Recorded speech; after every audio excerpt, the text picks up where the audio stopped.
অনেকেই অবাক হচ্ছেন এতক্ষণে কেন প্রিন্স দ্বারকানাথ ঠাকুরকে নিয়ে কথা বলিনি। বলবো নিশ্চয়ই, কিন্তু আজকেও আরেকজন দ্বারকানাথকে নিয়ে কথা বলবো। তার নাম শেঠ দ্বারকানাথ ঘোষ।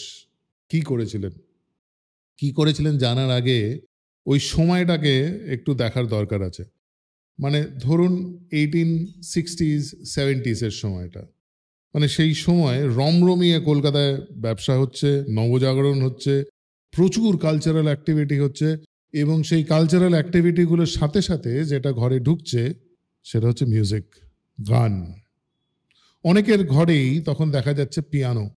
এই পিয়ানোগুলো বা তখনকার দিনের বাকি ওয়েস্টার্ন ইনস্ট্রুমেন্টগুলো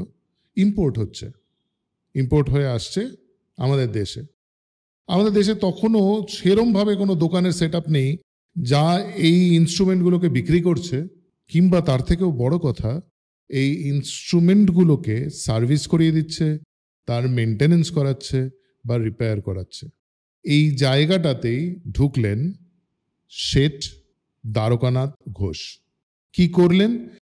একটি সংস্থার সৃষ্টি করলেন যারা এই জিনিসগুলো শুধু বিক্রিই করে না, তার রিপেয়ার করে, তার মেনটেনেন্স করে এবং তার সার্ভিসিং করায়।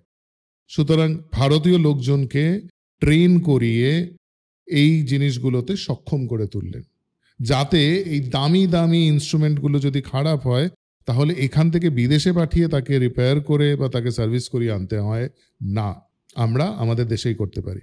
সংস্থাটার নাম ছিল ডওয়ার্কিন অ্যান্ড সন্স।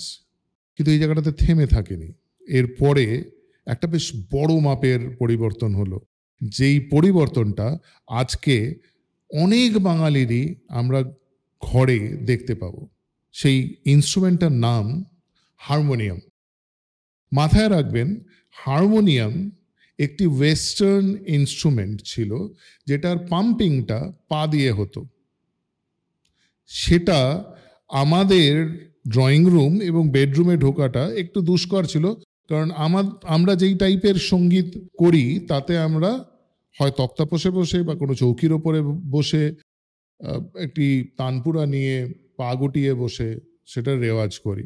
উনি একটা ইনোভেশন আনলেন যেটাতে এই পায়ের পাম্পিংটা চলে গেল হাতে, এবং ইনস্ট্রুমেন্টটাও এমনভাবে তৈরি হলো যে সেটা দিয়ে আমরা শাস্ত্রীয় সঙ্গীত, শুধু শাস্ত্রীয় সঙ্গীত কেন, শাস্ত্রীয় সঙ্গীতের বাইরে বাউল অঙ্গের গান, কীর্তন অঙ্গের গান, এমনকি ব্রাহ্মসঙ্গীতে প্রচুরভাবে হারমোনিয়ামের ইউজ হতে থাকলো, এবং হারমোনিয়ামটা প্রচণ্ডভাবে বাঙালি সমাজ এবং ভারতীয় জায়গায় অ্যাকসেপ্টেড হলো।